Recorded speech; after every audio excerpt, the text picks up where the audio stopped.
Mimi nafikiri mpaka hii leo hapa tunaongea nimeshahudumu kwenye huu muziki kwa muda mrefu sana. Almost miaka 20 na huko yani 25 26. Kwa hiyo lile swala ambalo limetokea kwa Dula yale ni mawazo yake, maono yake.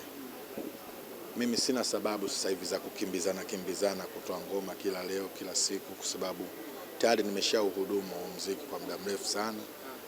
Wao ndo wanatakiwa wafanye hivyo ili kuchangamsha hii game, kutengeneza fedha.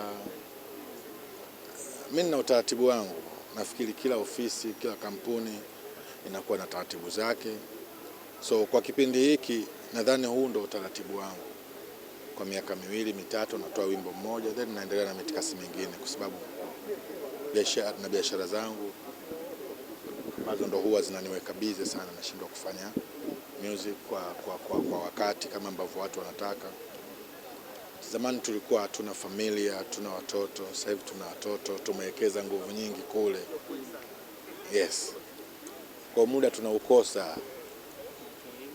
Kwa hiyo kutokana na situation sasa hivi mitandao ya kijamii ndio unakosa muda, maana naona kama sasa hivi ndio mmerahisishiwa kuliko tofauti na zamani ambako mlikuwa mnakomaa kwenda studio kupeleka nyimbo kwenye radio, mnatembea. Sasa hivi tu kwenye mtandao hapo mnaachia mkwaji. Sasa bora hiyo zamani hakuna mitandao ya kijamii, na unaona tulipata hizo nafasi na tukafanya vizuri na watu wakatupokea bila mitandao ya kijamii. Sasa hivi mitandao ya kijamii na vitu vingi. Watu kwanza wanachopenda sio sana muziki wako. Wanataka wasikie kingine nyuma ya muziki and then wasikilize muziki. Sasa unakuta mtu aina ya mimi tayari nimeshakuwa mtu mzima. Kuna vitu vingi siwezi kuvifanya ili watu wavione alafu ndio waje kusikiza muziki wangu.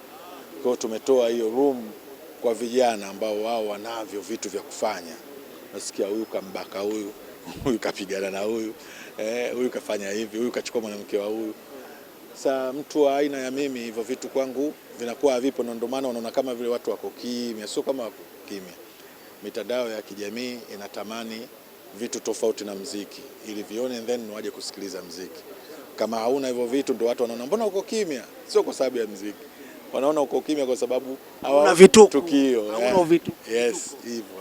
Kwa hiyo ndani ya miaka 2 sasa hivi tutarajie sasa lini sasa? Kama na mwakani nafikiri mwezi wa 4 tarehe 23 Aprili mimi nitakuja kurelease wimbo wangu. Nafikiri hatutoulizana tena maswali ya aina hii. Yeah. Mwanao nimemuona bwana yuko hapa na Shayni. Yuko na nyomi ya watu wamemzunguka.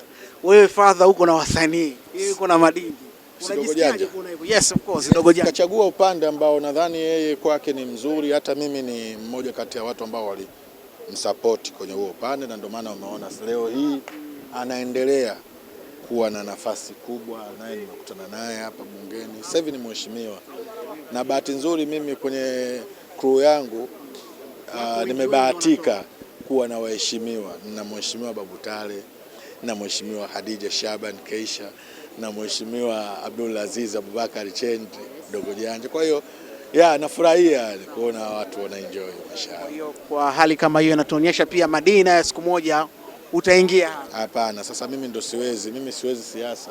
Mimi nishakwambia mimi sio muongeaji mzuri. Ili uwe mwanasiasa, cha kwanza uwe muongeaji mzuri. Kuna lengo kama 3 hivi uziweze.